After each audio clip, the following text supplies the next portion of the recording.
Hello and welcome to the Matura Express, the express to your success. Today's topic is analyzing the situation and how to give a monologue, and we have a demonstration exam for you, so let's go.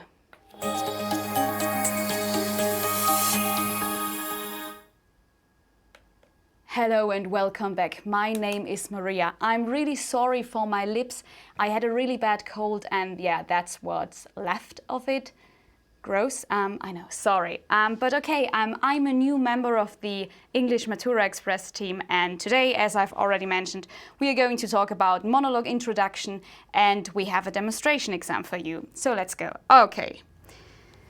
At first, we're going to analyze the role play situation, or more like I will show you how to analyze the role play situation. Then you will get an overview of the structure for a monologue. Then we talk about how to structure a monologue introduction. Then I'll give you useful phrases for doing it. Then you get some useful presentation skills, and then we will practice and demonstrate an exam situation. We will analyze it, and I will give you a monologue introduction, and at the end there will be an oral exam demonstration. Yeah, that's a lot for today, but let's start. So, how to analyze the role play situation? Okay, the first thing we have to know is, okay, in which role are we? Because as you know, we have to act like we are in a certain role. For example, a headmaster or a headmistress, or an expert on social media or whatever. So you are not Maria or Chris or whatever, you are an expert on a certain topic. Okay, then who is my audience, okay? So to whom am I speaking? To whom am I giving my monologue or my presentation, okay? So are there pupils, university students, teacher, parents, penguins? Yeah, probably not.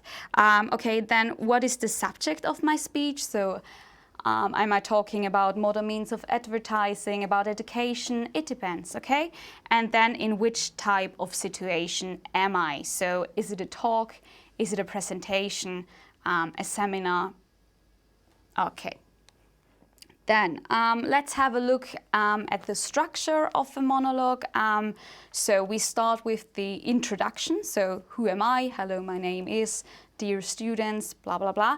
And what is my aim? So today I'm going to talk about advertising, education, and so on. Then we'll move on to the main part, okay? So there we are going to talk about the bullet points.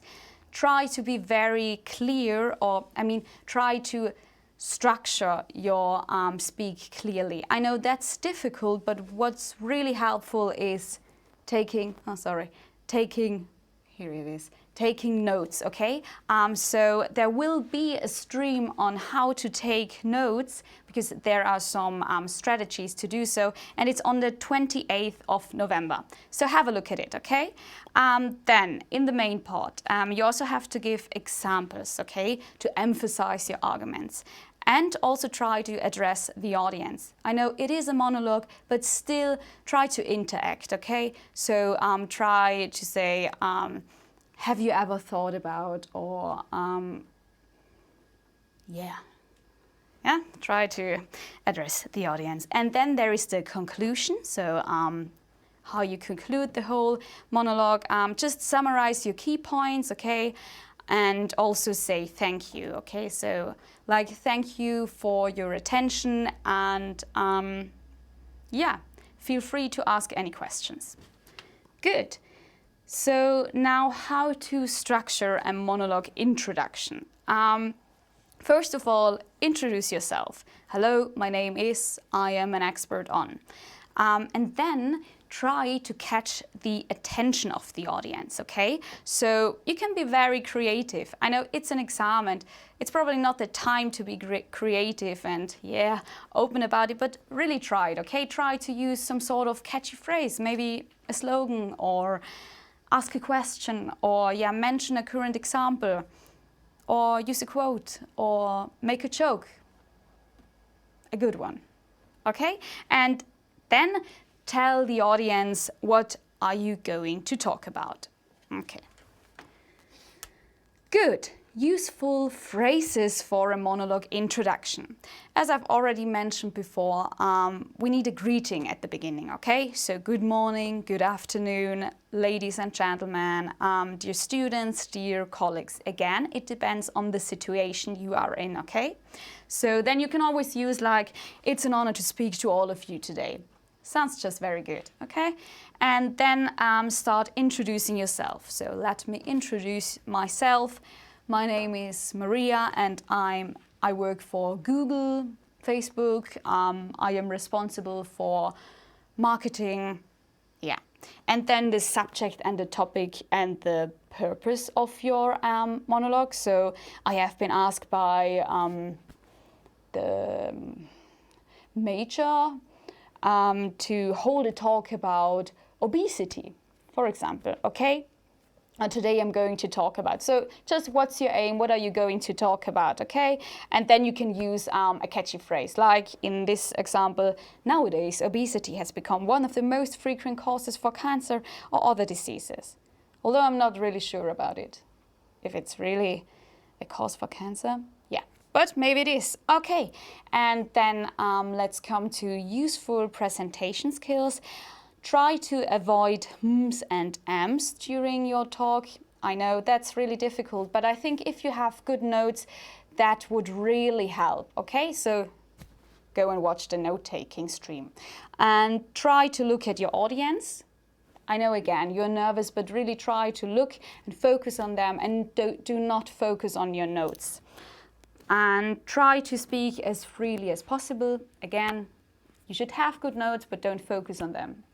You know, and body language. So do not cross your arms and sit tight, upright, and also try to speak clearly. Okay, and now let's have a look at a demonstration exam, okay? So first I will have a look at it and then we will have one together with Chris.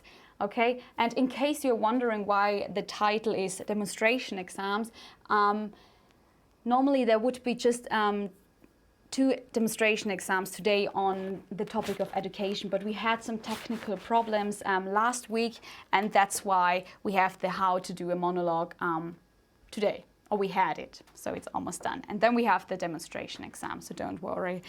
Okay, so practice and demonstration of monologue introductions. Good. So you all know what it looks like, but I will read it out for you. Okay, introduction. You will be asked some questions about your career, future plans, etc. I think you can do that, okay? So it's just like, okay, what you did before and what are your plans after the A-levels? Why are you taking the A-levels? Just for fun, or is there a reason behind that? But if you need any more information on how to give a self-introduction, there was a stream actually on the 17th of October. And Chris talked about how to give a really great self-introduction, so you should have a look at it, okay? Then let's move on to task 1, the monologue. The importance of packaging. It's a role play, monologue speaking, 3 to 4 minutes, we know that. So let's have a look at the situation. Now it's getting more serious, okay? You work at the marketing department of a well-known international company. You have been asked to hold a talk to your colleagues, examiners, about the importance of packaging. Okay, step 1, you analyze the situation, like I told you just 2 minutes or 3 minutes before. Okay, so what is the situation? Okay, I am working at the marketing department of a well-known international company. So in your preparation time, think about a good company, an international company. So like Google or Facebook, okay? Because you're going to hold a talk about importance of packaging. Okay, that's the aim. Okay, situation, you are working at the marketing department, and aim, you are going to talk about the importance of packaging. And to whom am I talking to? To my colleagues. So don't start with dear students. Not good, okay? Dear colleagues or dear ladies and gentlemen. Okay, then let's move on to the task. So we we have greeted them, we have talked about our aim, and now we have to kind of summarize the bullet points or to tell them what is going to be on my presentation. Okay, so give a brief introductory talk to your colleagues about the importance of packaging, talk about the different types of advertising, styles and techniques of advertising, the importance of product packaging. Sorry. In your introduction, monologue introduction, you've started with, hello, dear ladies and gentlemen, dear colleagues, I'm going to talk about the importance of packaging. In my presentation, I will talk about different types of advertising, or you can would be even better if you paraphrase the bullet point, like I will talk about the various types of advertising, then I will move on to different styles and techniques of advertising, and in the end I will tell you something about how important, that's why you need notes, okay? You need them. And in the end, I will talk about why product packaging is so important, okay? So it's just easy as it is. Just read them, but try to paraphrase them, and don't forget the right greeting. And for the right greeting, you need to understand and analyze the situation. Yeah, that's about it. Now let's practice a real oral exam with Chris. I just need to find it. I need to find Chris. Here's Chris. And the demonstration exam. Should we go through the demonstration exam at first? I think that would be good. If you want, yeah. Yeah, I show them. So I'm gonna switch. I'm sorry. That was the wrong one. There you go. And I'm really good with the technique. Of course. And so, here it is, the question paper. Education, comparison of education systems. Okay, again, introduction. You will be asked some questions about your career, future plans, etc. You know that, okay? Then task 1, the monologue.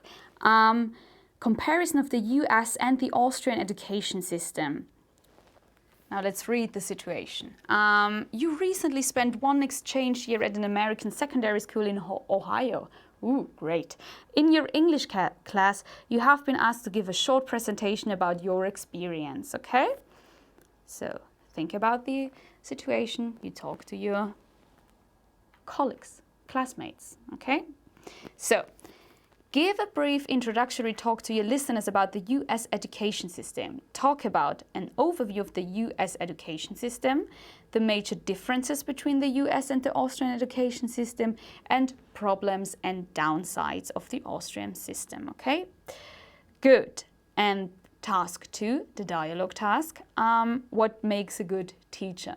I think that's also quite interesting. So in Ohio, you had an inspiring biology teacher. After your talk, you opened the discussion up to questions from your classmates about the important qualities of a teacher. Use the information from the attached text, Effective Teaching, 10 Tips on What Works and What Doesn't, see link below, as well as your own ideas during the conversation.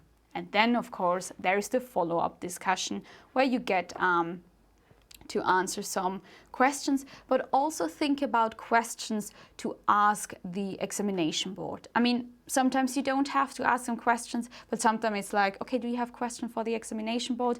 And when you don't have a question and you just start like, yeah, do you like school? I think that's not enough, okay? So you have time to prepare, so also think about a follow-up question. Okay, that's it. Are you ready? Yes, of course. Yeah?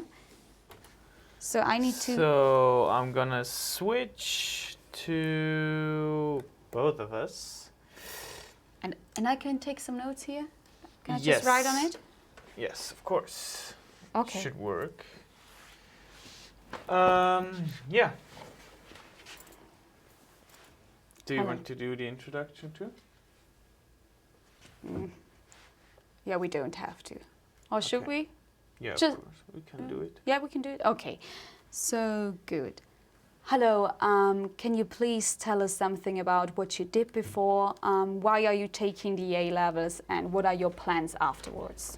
Yes, of course. Well, I started out as a mechanic in Innsbruck at a very famous workshop that I can't name now. Must be very famous. Yeah, it's very famous.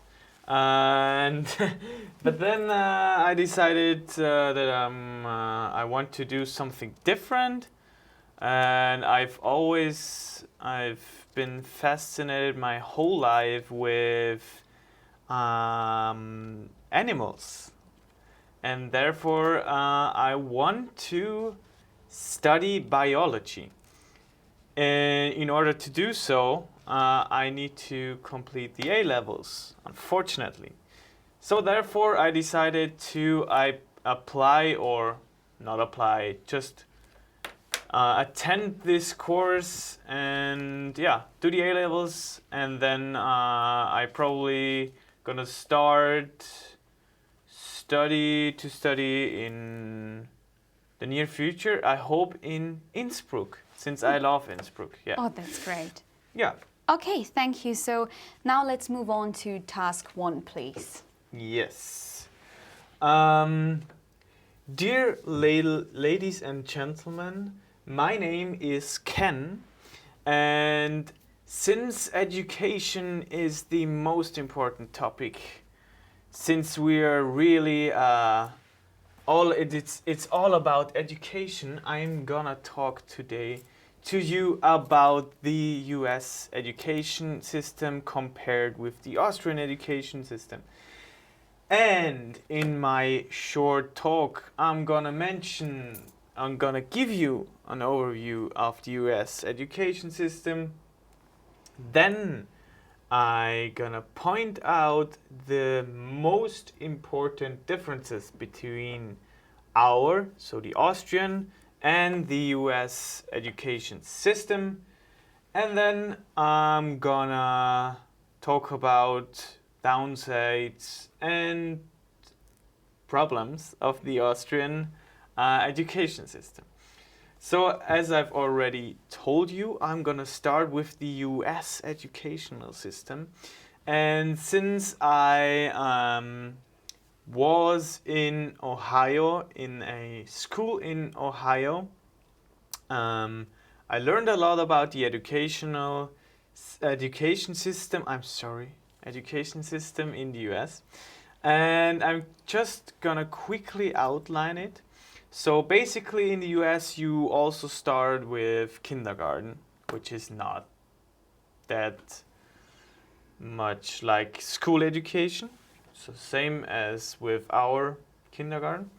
Then from 5 to 10, children visit elementary school. Then they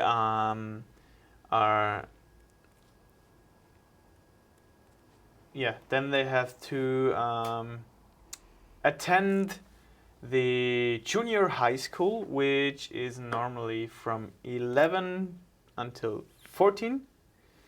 And then after that, they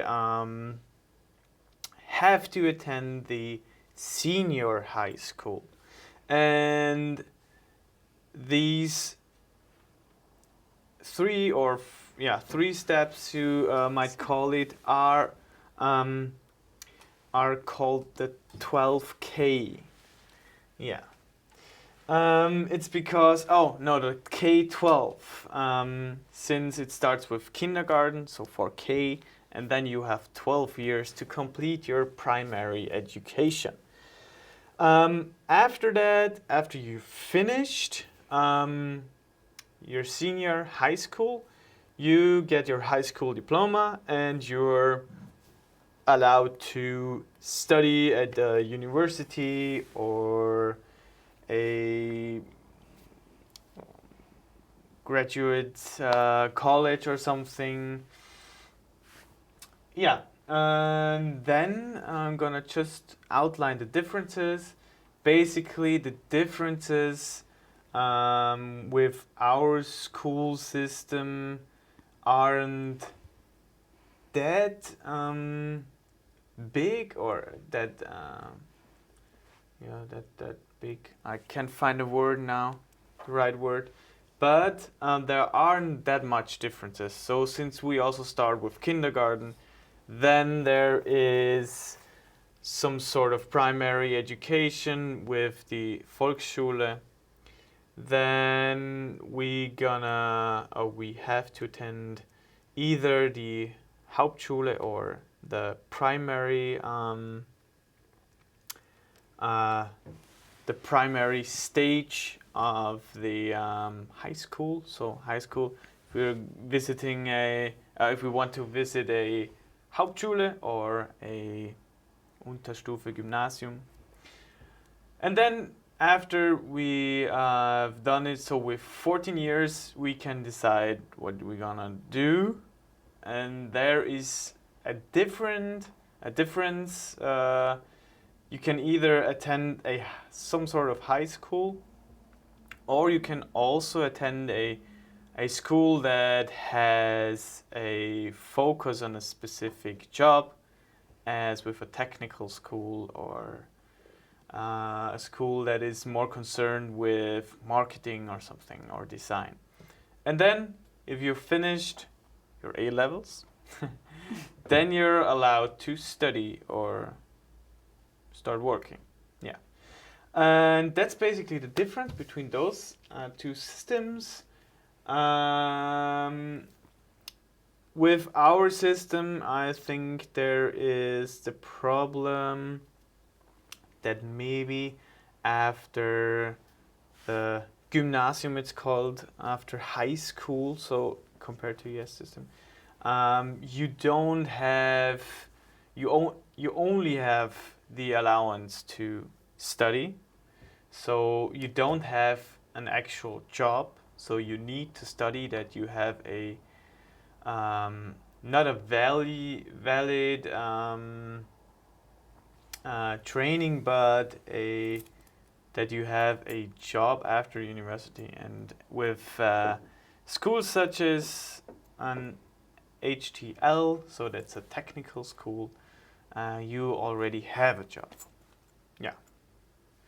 That's basically it from my talk. I hope you liked it. Thanks a lot. Okay, so now let's move on to the second task. So, what makes a good teacher? You've been to Ohio and you had a really good biology teacher. So, what do you think was so good about her? What was so inspiring? I think it more or less it was basically not about the school system. It was basically about the teacher, as you've already pointed out. He used really good teaching methods, especially he taught us the different things, plant breeding. We did some plant breeding in class, so it was really it wasn't only theoretical, but also very practical. It was very practical classes we had, and he was really concerned that we really know our stuff, but learn it in a playful way. And I think that's a really good thing as a teacher to have, or to maybe improve as a teacher if you don't have it like an innate ability to do so. Yeah. Mm-hmm. So can you give, you had a really good teacher, but when you imagine if you are asked to give some tips, or what would you say, what works in class and what doesn't work? So do you have any effective tips for teachers? Yeah, so basically what doesn't work, or what doesn't work for me, so it's very subjective, but things that don't work for me is basically the classic teaching method. If when the teachers just stand in front of you and everybody listens to the teacher and writes down everything he mentions, and if you have to maybe just rewrite certain texts that are in a book, doesn't make any sense. It's just better that to kind of animate the pupils to work for themselves. So, and if you do so as teacher, the pupils will hopefully be more fascinated more fascinated about the topic, or maybe just they don't have to be fascinated, but they have to put in the work. And I think it works better in a way that you try to best showcase different aspects of your teaching or of your subject, with not only with theoretical things or theoretical by heart learning, something like that. Yeah. Okay, and now I have a last question. So you talked a lot about teaching and then about how to teach and what you think is good. So could you imagine working as a teacher? Yeah. What do you think are advantages of this job and what are disadvantages? I think advantages are basically quite hidden. Some mention the holidays, but I don't think it's a real advantage. I think teachers need their time off, but the real advantage is that you get, if you get a positive feedback in about your classes you've taught, or about your teaching methods, which of course then motivates you more to teach people. And a disadvantage maybe is that a lot of teachers are more prone to have burnout syndrome. So I think you have to be very careful with that. So you don't should do a lot of work at the So you same need a time. good balance in a way. Yeah. So work-life balance is a bit, for some teachers, a bit difficult. But I think it should be valued more by teachers. Yeah. Okay, very good. Thanks a lot for You're the welcome. discussion. So I have one follow-up discussion question. Yes. If you are willing to. I'm ready. Yeah. Ready? Okay. So so now I'm somebody of the examination board. So thank you for your presentation. And do you have any ideas how to or any recommendations how to change the Austrian education system? That's a very, very good question, I think, and a very tough question to answer. Since the most, so I'd say 80 or 85% of the decision making, of course, lies in the hands of our government. And of course, there are means that could or that might help us to change something.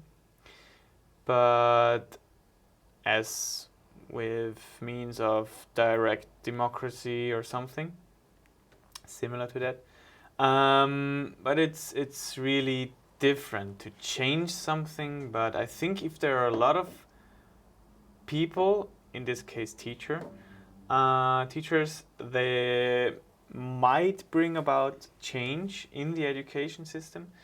And if so, we really have to think about how this change should happen.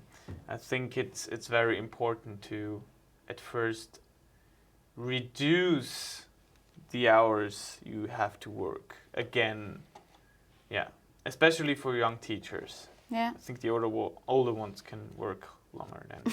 Yeah.